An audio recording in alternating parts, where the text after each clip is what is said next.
I'm Vanessa Tyler. Welcome to the new season of What's Eating Harlem, where we cover the most exciting community in the world. There is so much going on here in Harlem. Let's get started. Hello, welcome to Clay. A new spot in Harlem, located in an old spot in Harlem. The old Perks is the new Clay. The beauty of the black body, part of the latest Art in Flux show in Harlem. We love Harlem resident Hisham Tawfiq on the Blacklist, and this night he is one of the artists being honored at the Harlem Arts Festival Gala. Want to start a business? Want to bring that business to the next level? There's a space for that in Harlem. All of that and more on this season's What's Eating Harlem.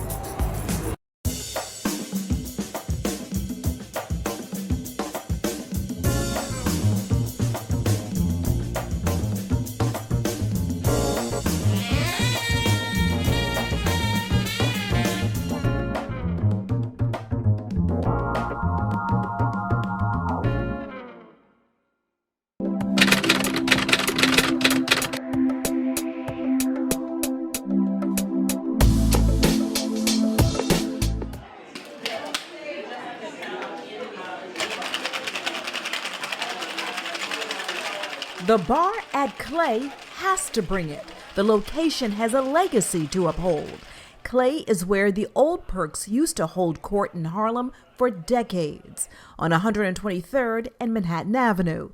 Everybody came through then, and today at the new spot, the owners want to extend that same open hospitality. Our goal as members of this community and participants in it was to really balance the old and the new. It was an extremely emotional experience to know that we would be heading a creative team in a restaurant like this in this space.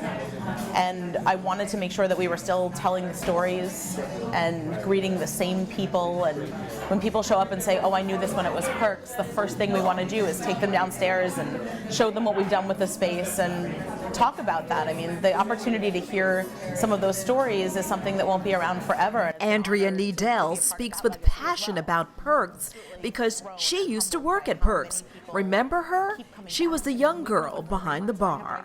I actually had the opportunity when I was very young to have one of my first bartending jobs be behind this bar right here for Mr. Perkins himself. So I was able to really understand Harlem hospitality from the inside out. Now she is part of the creative team at the new restaurant in the space called Clay. They've taken a Harlem icon and switched things up. With Gustavo Lopez in the kitchen, they are throwing down a new challenge with dishes like this: pork tenderloin in chili sauce with potatoes and charred romaine. They're food focused. We are focused on sourcing sustainable ingredients that are grown as locally as possible. So we're trying to support local farms just outside the city. All of our proteins that are sourced are either organic or grass-fed or certified humane. It's all certified humane. I mean, we're really thoughtful about what we're offering to people that come through our door, just like if it were in our own home. Their thoughtfulness certainly came through. Chef Lopez whipped up succulent duck breast with smoked farro, baby bok choy, and blueberry gastrique. Steak with yuzu, hen of woods, mushroom, chimichurri. He threw in a fabulous fish dish: black bass, quinoa, root salad, spring onion, a bowl of greens, and cauliflower with turmeric honey. Everything was delicious. And in the same spot the legendary bar used to be, they take equally as much time perfecting cocktails and sourcing the wines. Gabriella's wine program are all natural wines, most of them no intervention, maybe minimal intervention, organic, biodynamic. And for me, running the bar program, I would say a heavy majority of the beers and spirits that I source have either an ecological or a social accountability built into their business model. I think it's really important. It's been a challenge not to offer some of the major brand name sodas, but rather to source things that are fair trade and organic. But we really feel that each detail should be well thought out and in the best interest of the people that we're serving to. Andrea says Clay's mission is to be mindful of the food, the people, and especially of the space they now occupy in a changing Harlem.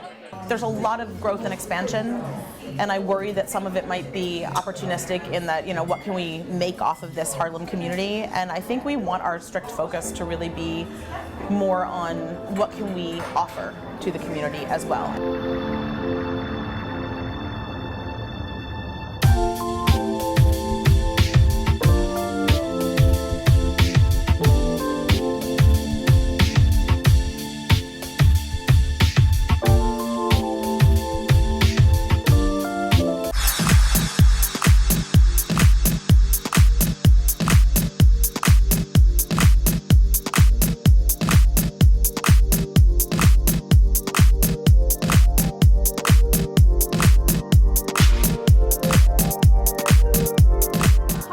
Started because I was looking for a great place to work out.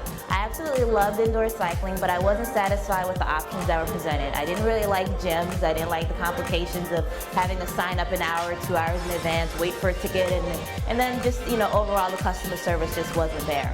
I really liked boutique studios, didn't love the pricing, didn't love the music. So at some point I said, okay, this has to come to Harlem where we can get the best of both worlds.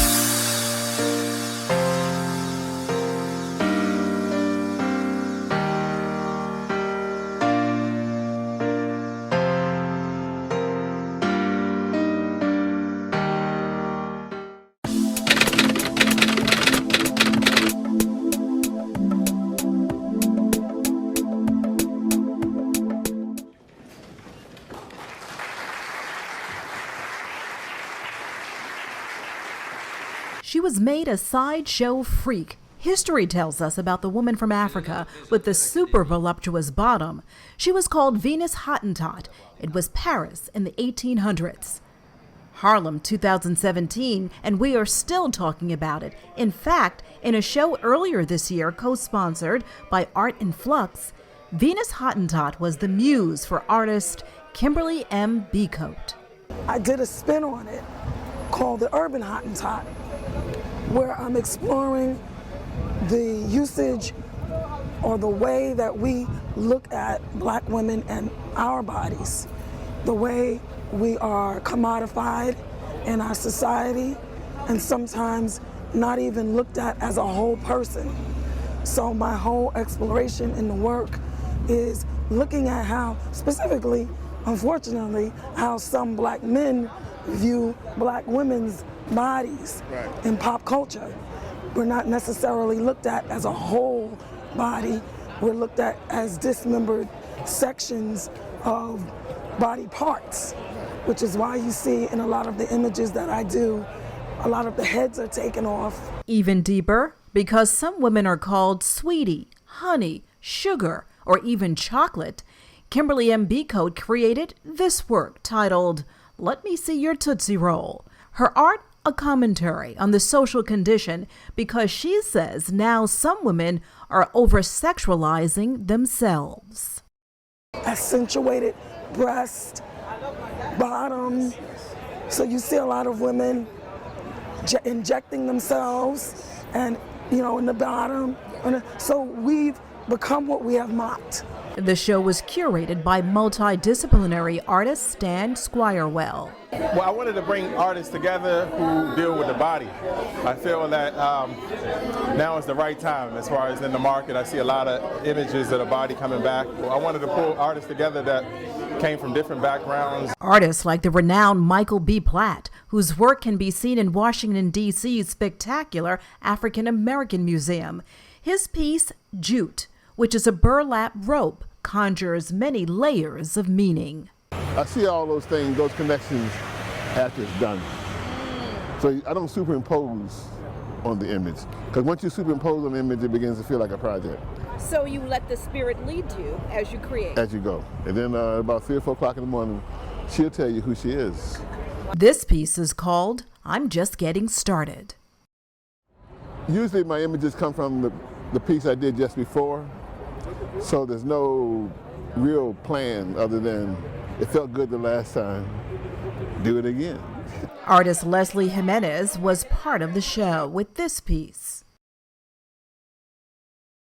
Nate Lewis included a hand-sculpted paper photo print titled Uninhibited Movements, which got much buzz. Tammy Wynn's spiritual All Eyes Go to Heaven #2 was also part of the show. One of the missions of this show is the exposure for the artists. Art in Flux is meant to be a platform for artists uptown and to show the diversity of artists that live and work up here. I think that all the works really complement each other. I think that each and every one of them is really talented.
When you have so much creativity you can't keep still, those in music, visual arts, theater, and of course dance find their outlet through the Harlem Arts Festival.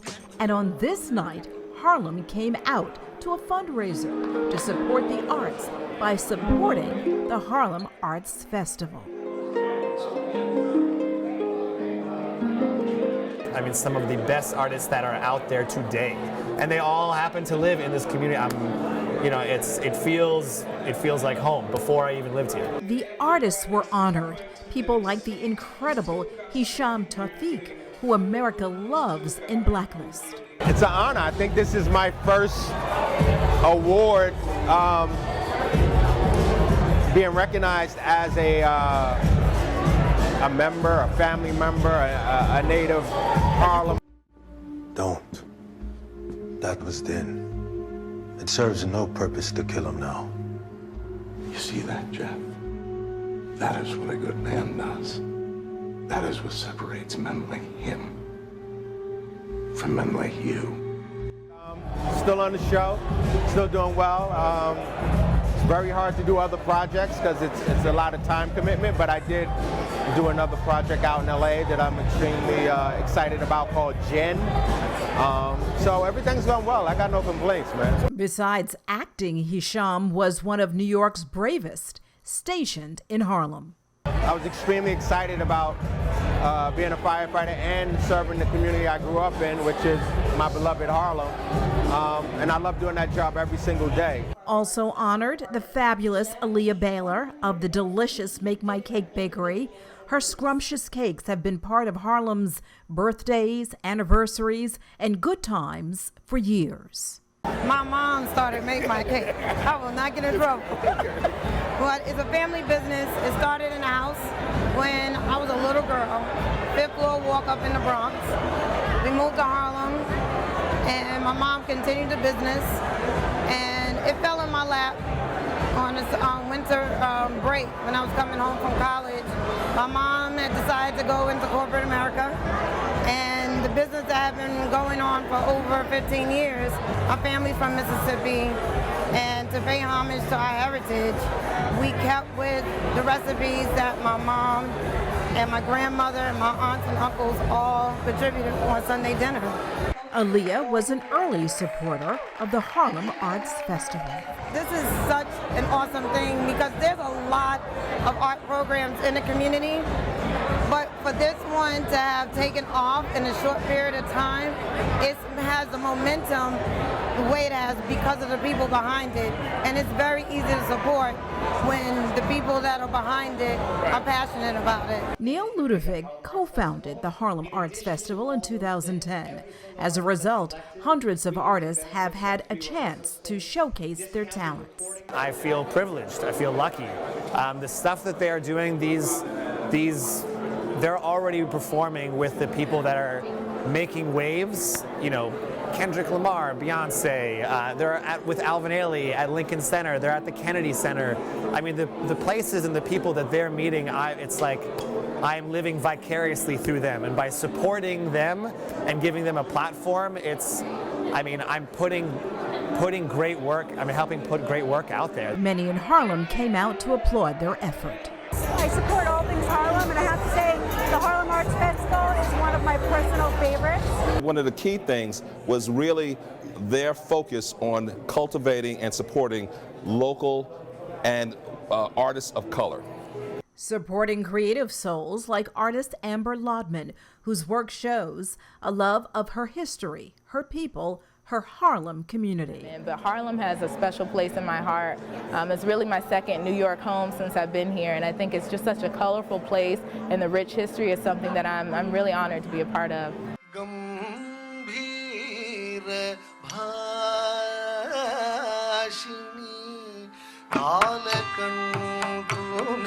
The diversity of art in the festival covers the beauty of culture. I'm actually one of the new artists on the roster for 2017. I was planning a performance with traditional live Indian classical music to accompany traditional Indian classical dance. It was really an honor and a privilege to really, be able to showcase my art through such a wonderful organization.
Let's work, which is exactly what they're doing in Harlem at this creative space called WeWork. You can come in, you can grow with us. So, maybe you take an office with 2 desks, room for 2 people.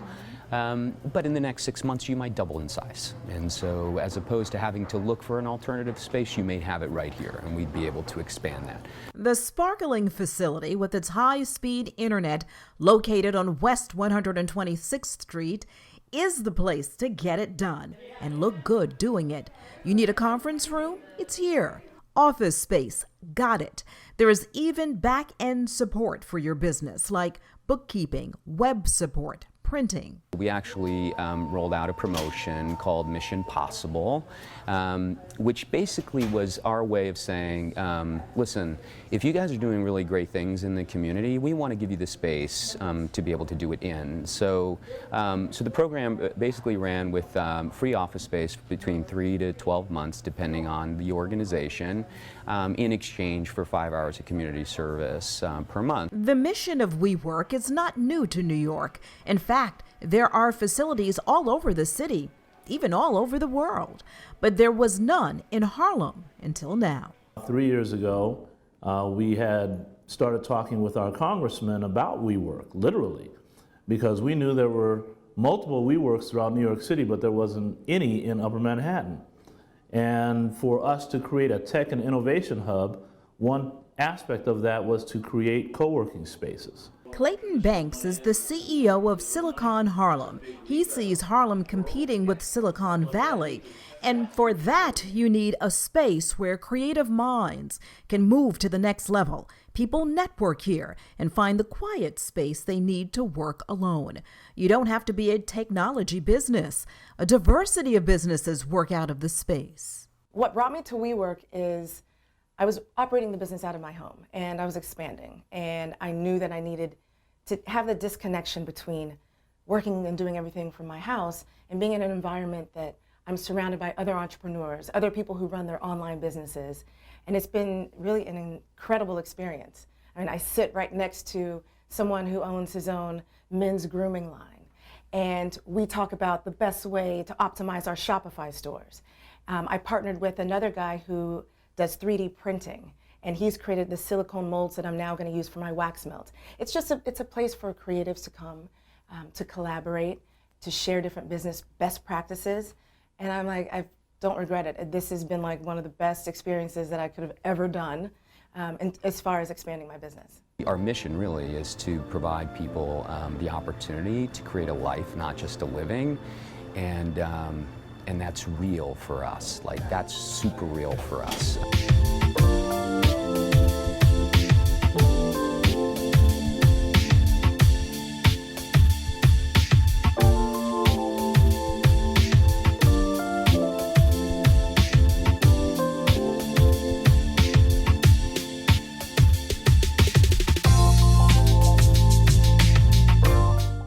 That's all the time we have for now, but join us next time on What's Eating Harlem. I'm Vanessa Tyler. See you uptown. Yeah. Me and you taking flight on this electric ride. World sees us tonight. We're lightning bolts in the sky, flashing with thunder. And it's beautiful all over, yeah. Let me feel vibrations going through my system. Send shockwaves to me. Send shockwaves to me. Now make it